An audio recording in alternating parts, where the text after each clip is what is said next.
फलन के चैप्टर में फलन के टाइप्स में तीन टाइप्स जो कि इम्पोर्टेंट बनते हैं, क्योंकि उनको जब पढ़ते हैं तब थोड़ी कठिनाई महसूस होती है, थोड़े हार्ड लगते हैं, क्योंकि उनका जो ग्राफिकल रिप्रेजेंटेशन होता है वो थोड़ा अलग हटके होता है, अलग ग्राफ से। ठीक है।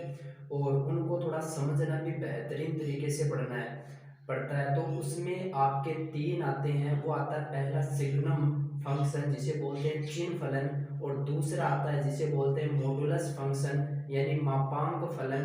तीसरा आता है जिसे बोलते हैं ग्रेटेस्ट इंटीजर फंक्शन, जिसे आप बोल सकते हो महत्तम पूर्णांक फलन। तो जिनको समझना बहुत ही इम्पोर्टेंट है, तो उसको इजी वे में हम समझने का प्रयास करते हैं। तो लेट स्टार्ट।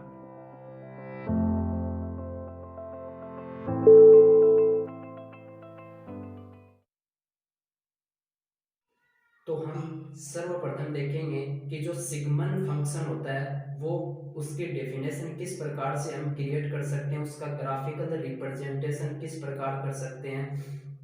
ठीक है। देन उसके रेंज डोमेन किस प्रकार हम फाइंड करेंगे, क्या होते हैं। ठीक है। तो हम स्टार्ट करते हैं। सिग्मन फंक्शन जिसे आप बोलते हो सिहन फलन फलन। ठीक है। ये होता है। इसके बारे में यदि मैं ये कहना चाहूँ कि इसको किस प्रकार व्यक्त किया जाता है, तो ये आता है कि हम मानते हैं कि y इज इक्वल टू आपके पास कोई फंक्शन है f(x), और वो फंक्शन कौन सा है जिसे आप बोल रहे हो चिन्ह फलन। ठीक है। तो ये क्या होता है सिग्मन फंक्शन। तो इसको व्यक्त करने के लिए f(x) is equal to S G N लिखा जाता है, और साथ में जो वेरिएबल चर है x को डिनोट किया जाता है। तो ये इसका सिंपली लिखने का मेथड है। ठीक है। अब आपको ये कहा जाए कि इसको जिस प्रकार से मैंने पॉलिनोमियल रेशनल जो बहुपद और आपके प्रमेय फलन उनके जो अर्थ के आधार पर आपको समझाया था, उसी प्रकार यहाँ पर चिन्ह। तो चिन्ह आप देखते हो कि हमारे पास भाई प्लस आता है, माइनस आता है। ठीक है। प्लस माइनस या फिर दोनों आ जाते हैं तो उसमें जीरो इंक्लूड कर दिया जाता है। ठीक है। तो इन तीनों के अलावा हमारे पास और कोई चिन्ह से रिलेटेड कोई भी मतलब और कुछ नहीं होता है। तो इसके लिए जो चिन्ह है इससे रिलेट किया जाता है फंक्शन को। ठीक है। अब फंक्शन की डेफिनेशन लगाते हैं यहाँ। तो फंक्शन क्या होता है कि आपका उसमें आपने इनपुट दिया तो उसमें आउटपुट एक ही मिलना चाहिए। ठीक है। आउट इनपुट जो आपने दिया उसका आउटपुट जरूर मिलना चाहिए और एक ही होना चाहिए। ये हमने देखी थी कि जो फलन की डेफिनेशन होती है। तो यहाँ हमारे पास बात करें कि चिन्ह फलन को रिप्रेजेंट करने के लिए इस प्रकार लिखा जाता है। ठीक है। अब देखिए मैंने कहा कि ये फलन एक तरह की मशीन होती है जिसमें आप क्या डालते हो, इनपुट कुछ ना कुछ डालते हो। ठीक है। और आपको क्या मिलता है, आउटपुट मिलता है। ठीक है। तो जो इनपुट आपने कुछ ना कुछ डाला उसको तो डोमेन नाम दिया जाता है, और जो आपको आउटपुट प्राप्त होता है उसको रेंज नाम दिया जाता है। ठीक है। तो हमने इनपुट इसके अंदर क्या क्या नंबर डाल सकते हैं भाई, रियल नंबर डालेंगे। तो रियल में हम प्लस डाल सकते हैं, प्लस वाली जितनी भी संख्या हैं। ठीक है। क्योंकि चिन्ह फलन पढ़ रहे हैं इसलिए चिन्ह को देखना जरूरी है। तो प्लस वाली संख्या डाल सकते हैं, माइनस वाली संख्या डाल सकते हैं, और इनके अलावा जिसमें प्लस माइनस दोनों होता है इसका मतलब जीरो। इन तीनों वैल्यू को हम इसके अंदर डालेंगे यानी इनपुट के रूप में। तो हमें आउटपुट के रूप में क्या प्राप्त होगा, जिस प्रकार से हमने पढ़ा था भाई कि आइडेंटिटी जो फंक्शन होता है उसमें हमने जो भी इनपुट डाला है हमें आउटपुट भी वही प्राप्त होता है। x इज इक्वल टू 1 डाला तो हमें y इज इक्वल टू भी 1 ही प्राप्त होता है। उसी प्रकार यदि हमने यहाँ पर प्लस की जितनी भी संख्या डाली, चाहे वो कुछ भी हो सकता है, √2 हो सकता है, 2 हो सकता है, 4 हो सकता है। ठीक है। 3.14 हो सकता है, कितनी भी संख्या, पाई हो सकता है। तो आपने प्लस की कोई भी संख्या डाली है रियल नंबर, तो इसके अंदर जब प्लस की संख्या डालते हो तो आपको आउटपुट के रूप में क्या मिलता है, एक मिलता है। चाहे आप कोई भी रियल नंबर इसके अंदर डालो आपको क्या मिलेगा, आउटपुट के रूप में 1 मिलेगा। ठीक है। इसी प्रकार यदि आप नेगेटिव नंबर्स इसके अंदर डालते हो यानी इनपुट के रूप में भेजते हो तो आपको आउटपुट के रूप में -1 मिलता है। ठीक है। चाहे आप -2 डालो -3 डालो, आपके पास आउटपुट के रूप में कितना आएगा, -1 आएगा। फिर आता है 0, तो 0 जब इसमें इनपुट दिया जाता है तो आपको आउटपुट भी क्या प्राप्त होता है, 0 प्राप्त होता है। तो इस प्रकार से ये जो चिन्ह फलन सिग्मन जिसे बोल सकते हो आप फंक्शन वो होता है। तो यहाँ से आप ये क्रिएट करना चाहो कि हमने यहाँ पर इनपुट क्या दिया और आपको आउटपुट क्या मिला, तो उसके आधार पर यहाँ व्यक्त करना चाहूँ तो आपका जो फंक्शन f(x) है वो क्या होता है कि उसके अंदर क्या क्या आएंगी, उसके अंदर आपके पास 1 आएगा, -1 आएगा और 0 आएगा। ठीक है, ये तीन क्वांटिटी आपके सामने आएंगी। 1 कब आएगा, जब पॉजिटिव नंबर आएंगे। ठीक है, -1 कब आएगा, जब नेगेटिव नंबर आएंगे। ठीक है, और 0 कब आएगा, जब 0 आएगा।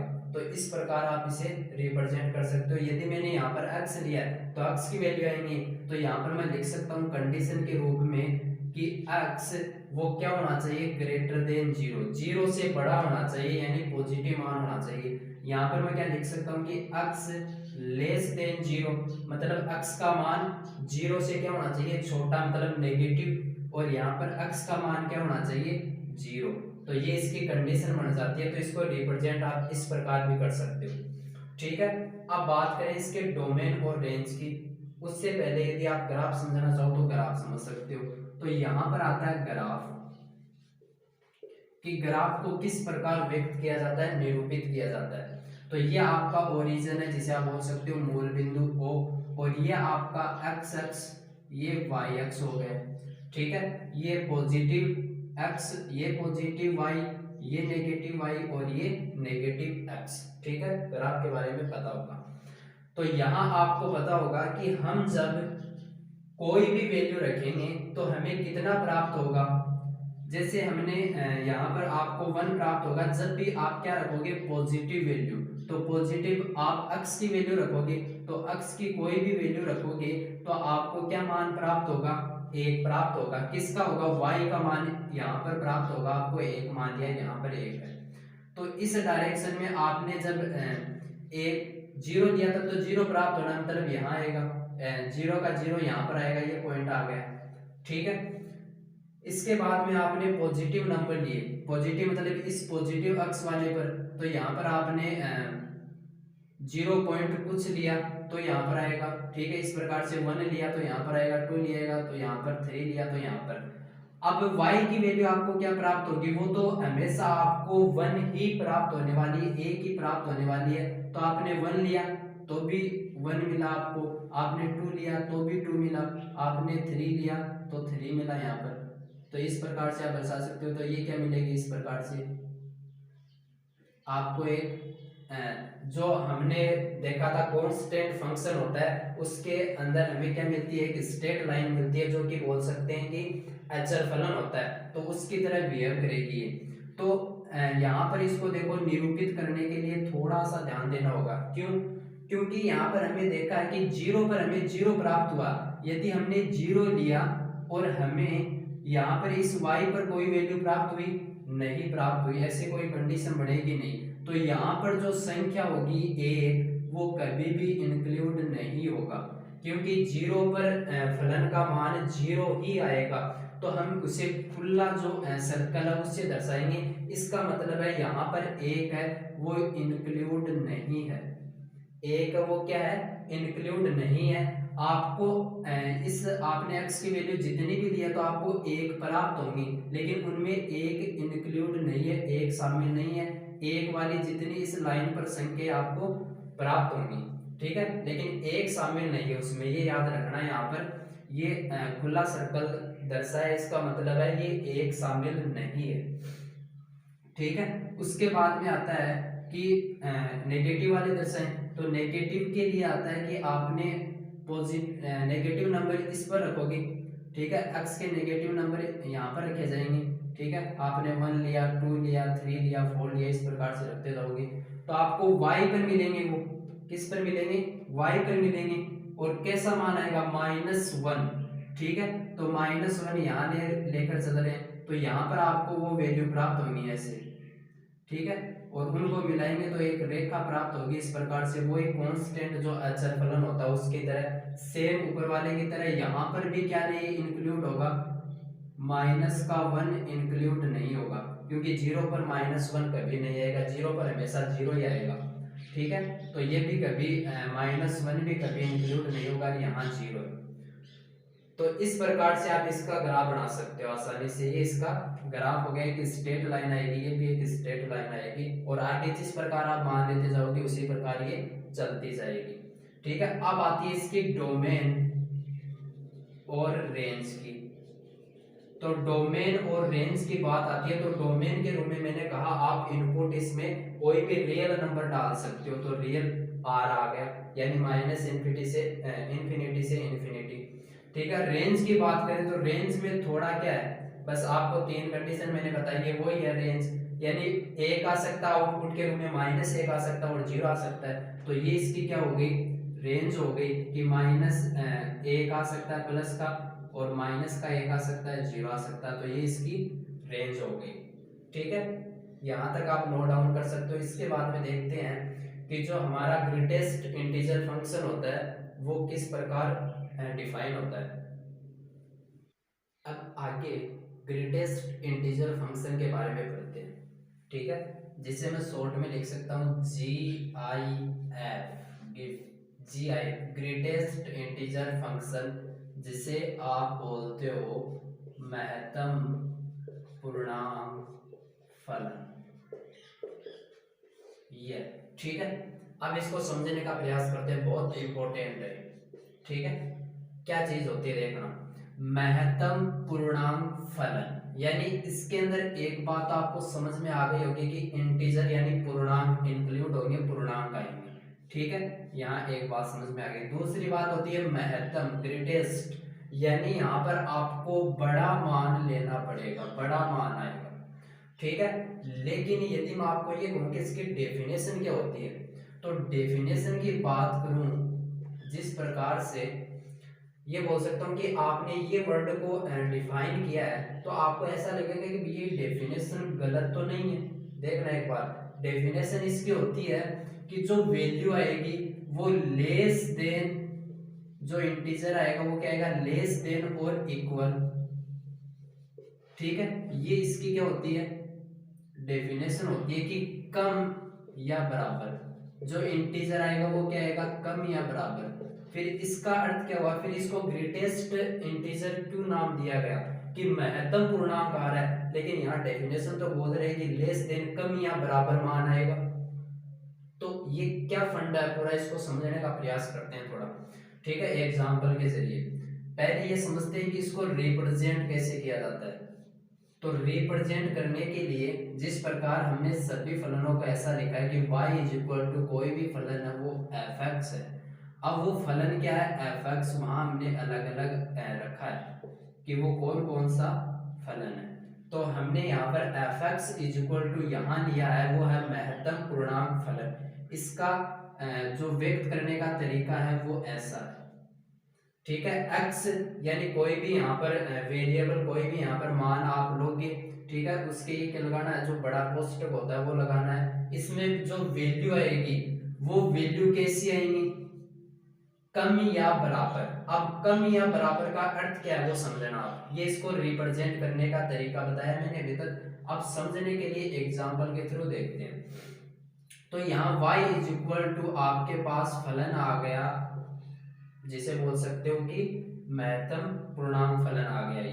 तो यहाँ पर आपके पास आया x = 1, x = क्या आया, 1 आया। ठीक है, तो सिंपल मैं ये बोलूं पहले कि यदि आप इसमें इनपुट देना चाहोगे, ठीक है, तो इनपुट आप कोई भी रियल नंबर दे सकते हो, इनपुट के रूप में कोई भी रियल नंबर दे सकते हो। अब आपको आउटपुट क्या प्राप्त होगा वो इसकी डेफिनेशन बताएगी। जो आपको आउटपुट प्राप्त होता है वो उस फलन की डेफिनेशन, इस फलन की बात नहीं है, कोई भी फलन ले सकते हो आप। ठीक है, उसकी जो डेफिनेशन है वो बताती है कि उसका आउटपुट आएगा क्या। ठीक है, तो x हमने 1 यहाँ पर रखा इनपुट के रूप में, तो हमें y क्या प्राप्त होता है, तो हमने यहाँ रखा कि y इसमें 1 पुट किया, तो ये हमें बोल रहा है कि लेस देन और इक्वल, इसका मतलब है यदि आपके पास एक परफेक्ट संख्या आती है 1 2 3 4 5 6 ऐसे, ठीक है, तो आपको क्या करना है, वो इक्वल ही रखनी है। तो y का मान क्या आएगा, 1 ही आएगा, ठीक है। लेकिन यदि आपने x इज इक्वल टू 1.5 लिया, ठीक है, 1.5 लिया, तो आपके पास y इज इक्वल टू कितना आएगा, ये इंपॉर्टेंट बात है। तो आपने y इज इक्वल टू यहाँ पर रखा 1.5, तो आपके पास क्या आएगा, तो ये बोल रहा कम या बराबर। अब देखो 1.5 ये एक इंटीजर तो नहीं है, नहीं है, ये तो एक डेसिमल नंबर है, यानी दशमलव के रूप में व्यक्त किया हुआ है, ठीक है। यानी हमारे पास क्या होना चाहिए, ओनली पूर्णांक ही होने चाहिए, जो आउटपुट आएंगे वो क्या आएंगे, पूर्णांक ही आने चाहिए। तो ये पूर्णांक है, ठीक है। अब 1.5 ये पूर्णांक नहीं है, तो इसको पूर्णांक में चेंज करना पड़ेगा। तो चेंज ये कैसे करेगा, जब ये ओपन होगा तो किस में करेगा, लेस देन और इक्वल में करेगा इसको। तो लेस देन हो सकता है और इक्वल हो सकता है। तो लेस देन 1.5 से लेस देन करेंगे तो किसके इंटीजर क्या आएगा भाई, 1.4 थोड़ी आएगा, वो भी लेस देन ही है, लेकिन हमें इंटीजर में करना है लेस देन, तो यहाँ पर करेंगे 1। इक्वल तो आ नहीं रहा कि 1.5 के इक्वल 1.5 ही लिख दिया, नहीं, क्योंकि हमने हमारे पास यहाँ पर 1 आया था, तो 1 के इक्वल हमने 1 लिख दिया, क्योंकि एक इंटीजर था। अब इंटीजर नहीं है तो इसको इंटीजर में चेंज किया, तो हमने 1.5 से कम लिया 1, जो कि एक इंटीजर है, ठीक है। तो यहाँ पर हमारे पास आ गया 1। इसी प्रकार हमने नेगेटिव लिया, कि नेगेटिव में चेक करते हैं वहां क्या आता है, तो -1 लिया, तो -1 लिया तो वही सेम आएगा, -1 ही आएगा, ठीक है। x इज इक्वल टू हमने लिया माइनस का 1.5, तो y इज इक्वल टू क्या प्राप्त होगा, माइनस का तो आएगा ही आएगा, y इज इक्वल टू इसमें रखा माइनस का 1.5, माइनस का तो आएगा ही आएगा। अब देखो थोड़ा सा दिमाग लगाने के लिए यहाँ हम देखते हैं, जो हमारी नंबर लाइन है उस पर रिप्रेजेंट करके इसको पूरे को ड्रॉ कर सकते हैं, क्योंकि उसके जरिए जो नंबर लाइन है उसके जरिए हम इसको आसानी से समझ सकते हैं, ठीक है। यहाँ पर 0 ये 1 हो गया, इस तरफ पॉजिटिव मान आते हैं और इस तरफ क्या आते हैं, नेगेटिव मान आते हैं। अब ये क्या बोल रहा है कि माइनस का 1.5 है, देखो ये समझो, पहले 1.5 लिया तो इसको 1 के इक्वल लिया था, तो यहाँ पर आता है 1.5, यहाँ पर मान सकते हैं बीच में यहाँ आता है 1.5, इसको किसके इक्वल लिया, 1 के, यानी पीछे की ओर चले, कम लिया हमने 1, ठीक है, इतनी बात क्लियर। अब माइनस में चलो, माइनस में जाते हैं तो 1.5 यहाँ आता है, ठीक है। अब माइनस का 1.5 का कम, पीछे की ओर चले, तो पीछे की ओर चलेंगे तो कितना आएगा, माइनस का 2। ऐसा थोड़ी है कि यहाँ पर 1 लिया था तो यहाँ पर भी क्या आ गया, -1 आ गया, ये गलत है, -1 नहीं आएगा, इससे -1.5 से कम आएगा, तो कम किस तरफ, पीछे की ओर चलने पर आता है, तो यहाँ पर क्या आ जाएगा, -2 आ जाएंगे, ठीक है। तो यहाँ पर हमारे पास आउटपुट के रूप में क्या है, -2, ठीक है। तो इस प्रकार आप और भी इसमें ड्रॉ कर सकते हो, मान आप इनपुट डालोगे आपको आउटपुट एक इंटीजर ही प्राप्त होगा, चेक कर सकते हो सभी में वैल्यू पुट करके आप, ठीक है। तो इसके बाद में हम देखते हैं कि ग्राफिकल रिप्रेजेंटेशन इसका किस प्रकार होता है। तो ग्राफ में देखें तो हमारे पास ये x वाली, ये y वाली होती है, और यहाँ पर होता है 0, ठीक है, जो आपका मूल बिंदु होता है, 0 0 जिसके निर्देशांक होते हैं।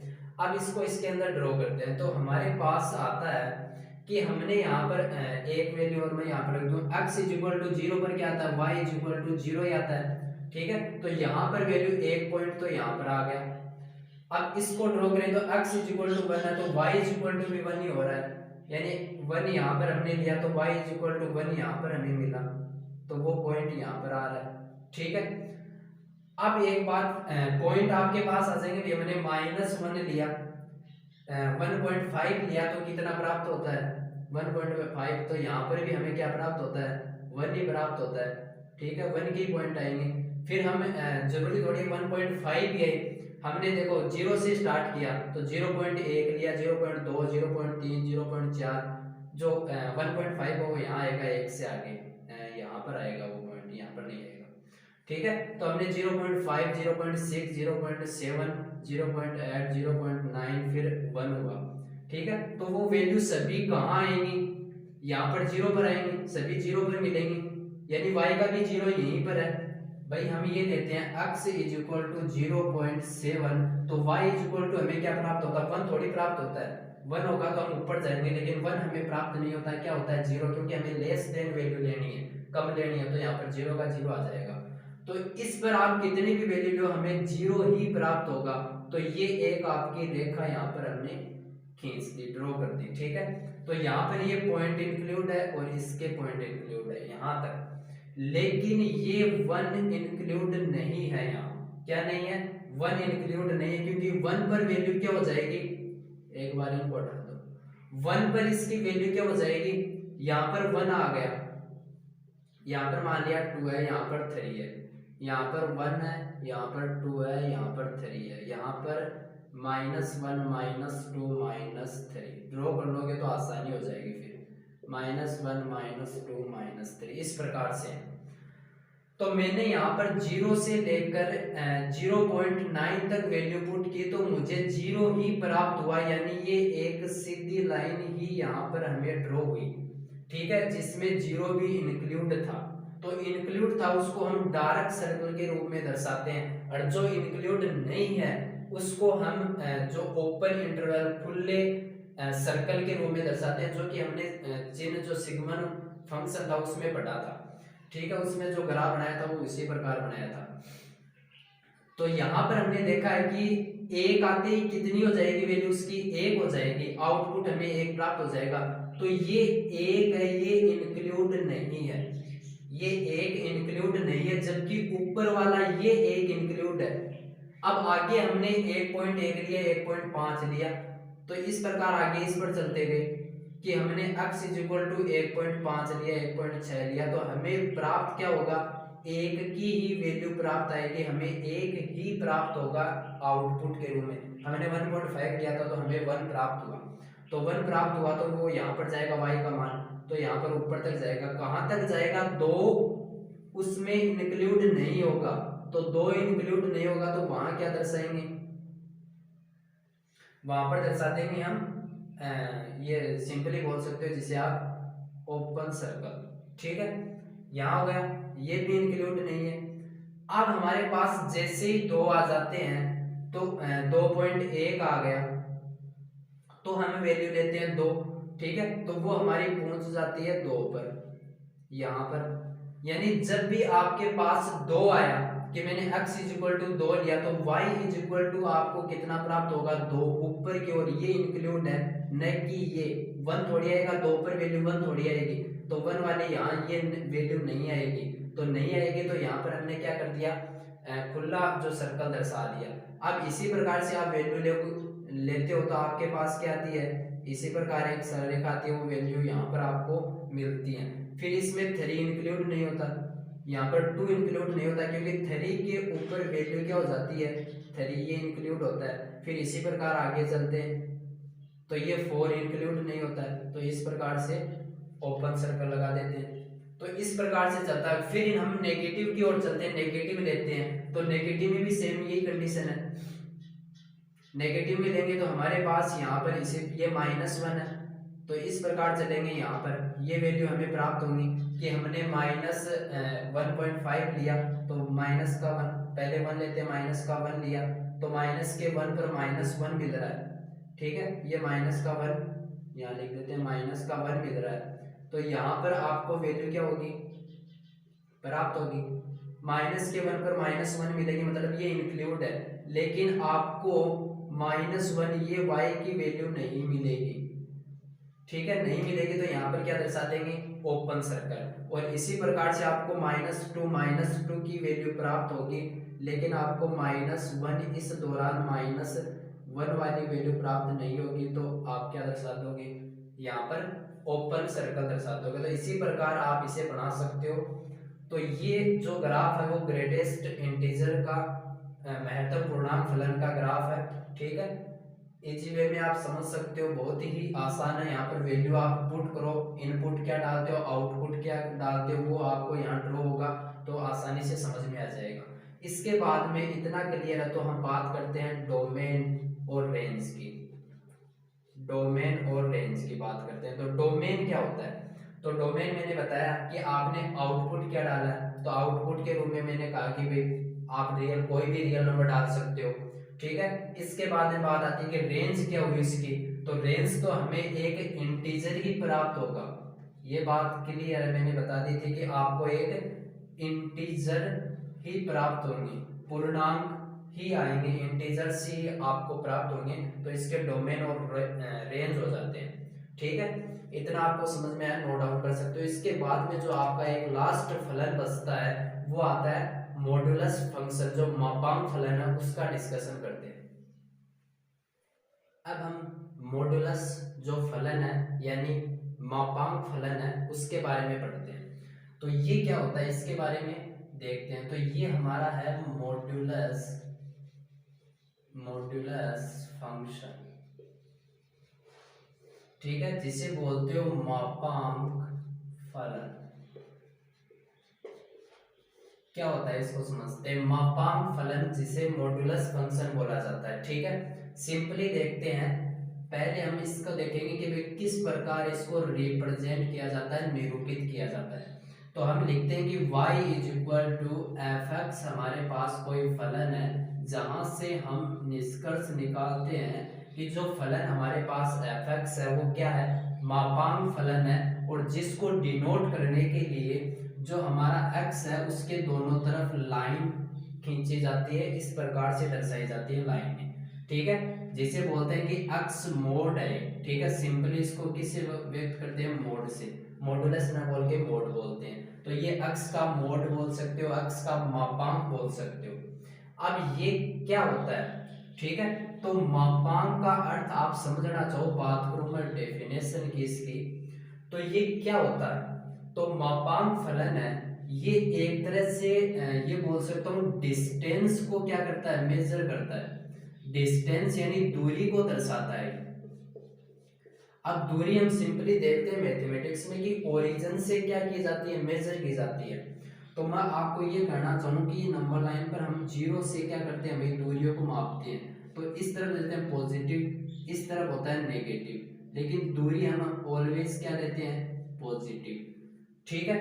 तो हम ओरिजिन से मापते हैं तो दोनों तरफ मापेंगे तो हमारे पास पॉजिटिव आएंगे कि भाई यहाँ पर 1 है, माइनस का 2, -1 1 2, तो यहाँ पर वैल्यू दोनों हमारे पास क्या आएंगे, पॉजिटिव वैल्यू लेंगे, ठीक है। तो एक तरह से क्या है कि हमारे पास ये फलन है मोड, ठीक है। तो इसको समझने का प्रयास करते हैं कि मैं ये बोलूं कि जो मोड आपके पास फलन है y इज इक्वल टू, ठीक है, एफ एक्स जो y के इक्वल है, तो y is equal to mod x बोल सकते हो आप जिसे।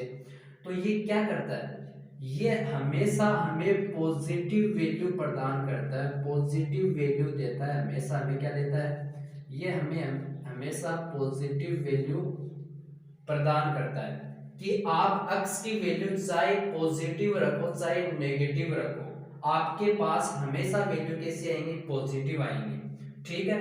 अब इसका अर्थ क्या हुआ भाई, हमारे पास मोड आ गया तो उसको हम ओपन किस प्रकार कर सकते हैं फिर, कि हमारे पास वैल्यू तो पॉजिटिव आ गई कि हमने यहाँ पर x इज इक्वल टू 1 रखा, तो हमारे पास y इज इक्वल टू भी 1 प्राप्त हुआ, क्योंकि पॉजिटिव पर पॉजिटिव आ रहा है, ये तो सिंपल है। लेकिन इसमें आपने क्या पुट किया, नेगेटिव पुट किया, तो आपको क्या प्राप्त होगी, वैल्यू आपको पॉजिटिव प्राप्त होगी। इसका मतलब क्या, आप इसमें इनपुट चाहे नेगेटिव चाहे पॉजिटिव दो, आपको आउटपुट हमेशा क्या प्राप्त होगा, पॉजिटिव। जैसे देखते हैं किसी का पॉजिटिव एटीट्यूड होता है, उसका मतलब क्या हुआ कि कोई भी बंदा है उसके अंदर पॉजिटिव एटीट्यूड है, ठीक है, तो आप उसमें चाहे नेगेटिव उसको बातें हो चाहे पॉजिटिव हो, वो नेगेटिव को क्या हमेशा पॉजिटिव की तरह ही सोचता है, उनको लेता है, ठीक है। तो ये उसी प्रकार आप रिलेट कर सकते हो कि इसके अंदर आप पॉजिटिव वैल्यू डालो चाहे नेगेटिव वैल्यू डालो, हमेशा आपके पास पॉजिटिव वैल्यू आएगी, ठीक है। अब देखो इसको जब ये कहा जाए कि भाई मोड को हमें ओपन करना है कि इसके अंदर कौन कौन सी वैल्यू है, तो उसके लिए हमारे पास रखा जाता है कि y इज इक्वल टू आपके पास मोड वाला फलन है। तो इस मोड को ओपन करने के लिए क्या किया जाता है, इसमें मैंने कहा पॉजिटिव और नेगेटिव वैल्यू होती है, तो यहाँ पर जब x पॉजिटिव होगा यानी 0 से बड़ा होगा तब आपके पास पॉजिटिव वैल्यू x आएगा, ठीक है, जब मोड को ओपन कर रहे हैं, और यदि आपके पास ये अक्स ये लेस देन हुआ, जीरो हो सकता है, तब भी यही आएगा, ठीक है, कि पॉजिटिव ही आएगा। और यदि आपने यहाँ पर नेगेटिव वैल्यू रखी अक्स की, अक्स आपके पास नेगेटिव है, तो वो हमेशा क्या प्राप्त होगा, नेगेटिव आएगा। अक्स आपके पास नेगेटिव है मतलब अक्स कैसा है, नेगेटिव है, और ये इस मोड के अंदर आप रखते हो तो वो पॉजिटिव बन जाता है। तो जब मोड को ओपन करते हैं तो वो क्या आएगा, मोड के अंदर क्या है, एक तो प्लस अक्स का और एक माइनस अक्स का। तो इसके अंदर आप वैल्यू जब नेगेटिव भेजते हो तो ये माइनस वाला लड़ता है उससे और उसको पॉजिटिव कर देता है, पॉजिटिव भेजते हो तो पॉजिटिव पॉजिटिव वाला तो पॉजिटिव कर देता है। वो तो सिंपल है, ऐसे भी समझ सकते हो आप। तो इसको ओपन इस प्रकार किया जाता है। अब बात आती है कि इसका ग्राफीय निरूपण किस प्रकार करें। तो ग्राफीय निरूपण के लिए हम यहाँ देखते हैं, तो ग्राफीय निरूपण के लिए बात आती है कि ये एक्स अक्स और ये वाई अक्स हो जाता है। तो एक्स अक्स और वाई अक्स के लिए यहाँ पर आपको देखा जाता है कि आप वैल्यू पुट करते हो, तो वैल्यू जब पुट की जाती है तो हमें एक ये जो ग्राफ है वी शेप में प्राप्त होता है। किस शेप में प्राप्त होता है, एक वी शेप में प्राप्त होता है, एक वी शेप में प्राप्त होता है। क्यों होता है, क्योंकि यदि आपने x is equal to zero put किया तो y इज इक्वल टू भी आपको क्या मिला, जीरो मिला। इनपुट जीरो दिया तो जीरो ही प्राप्त होगा भाई, यहाँ पर जीरो रखा तो पॉजिटिव करके, तो जीरो तो पहले से पॉजिटिव है, पॉजिटिव ही आएगा, तो यहाँ पर आपके पास वो पॉइंट आ जाएगा। फिर आपने वन रखा, x is equal to one रखा तो y इज इक्वल टू आपको वन प्राप्त हुआ, ठीक है। x is equal to two रखा तो आपको y इज इक्वल टू भी टू प्राप्त हुआ, ठीक है। फिर आपने x is equal to minus one वाली यही है, तो माइनस वन रखा तो y इज इक्वल टू आपको प्लस का वन प्राप्त हुआ, ठीक है। तो ऊपर की ओर चलना है क्योंकि y है वो पॉजिटिव ऊपर की ओर रहना है कि नीचे की ओर, तो यहाँ पर ऊपर की ओर चलोगे तो वन यहाँ पर मान सकते हैं, तो आपको यहाँ पर प्राप्त हुआ। टू रखा तो आपको टू यहाँ पर प्राप्त हुआ। तो इस प्रकार से ये क्या बनता है, एक वी शेप में ग्राफ बनता है, किसका, मॉडुलस का, ठीक है। उसके बाद में बात करते हैं कि इसमें डोमेन क्या होगा, ठीक है। उसके बाद में रेंज क्या होगी। तो डोमेन की बात करें तो यहाँ पर आप कोई भी रियल नंबर क्या कर सकते हो, पुट कर सकते हो। तो बोल सकता हूँ कि इसके अंदर डोमेन क्या आ गया, रियल नंबर आ गया। अब बात आती है कि रेंज, तो रेंज की बात आती है तो आपको आउटपुट कैसे प्राप्त होते हैं, तो आप बोलोगे हमें ऑलवेज पॉजिटिव प्राप्त होगा। तो पॉजिटिव प्राप्त होगा तो उसके लिए मैं लिख सकता हूँ कि जीरो भी आएगा, जीरो भी आएगा। ये आपका कौन सा इंटरवल लगा रहा हूँ यहाँ, तो यहाँ पर आपके पास आ रहा है सेमी क्लोज इंटरवल, जिसे आप बोल सकते हो सेमी क्लोज इंटरवल, बंद अंतराल या समवर्त अंतराल बोल सकते हो आप जिसे। तो यहाँ पर जीरो इसके अंदर इंक्लूड है और इन्फिनिटी की ओर जा रहा है, यहाँ पर हमने लगाया सेमी क्लोज इंटरवल, जो कि यहाँ पर इन्फिनिटी इंक्लूड नहीं है, ठीक है। तो यहाँ तक हमने देखा है कि तीन फलन जो कि बहुत ही इंपॉर्टेंट है उनके बारे में हमने पढ़ा है। तो फंक्शन के जो टाइप्स हैं उसमें हमने देखा है कि पहले तो हमने देखा था सिग्मन फंक्शन जो चीन फलन होता है, उसके बाद में हमने देखा है कि ग्रेटेस्ट इंटीजर फंक्शन किस प्रकार डिफाइन किया जाता है, उसके बाद में हमने मॉडुलस को देखा है। तो यहाँ तक आपको समझ में आया, ठीक है। तो आप कमेंट कीजिएगा कि आपको किस प्रकार ये वीडियो लगा, ठीक है। और वीडियो आपको पसंद आया तो लाइक कर सकते हो और वीडियो को शेयर कर सकते हो, ठीक है। और हमारे चैनल को सब्सक्राइब कर सकते हो आप। Thank you.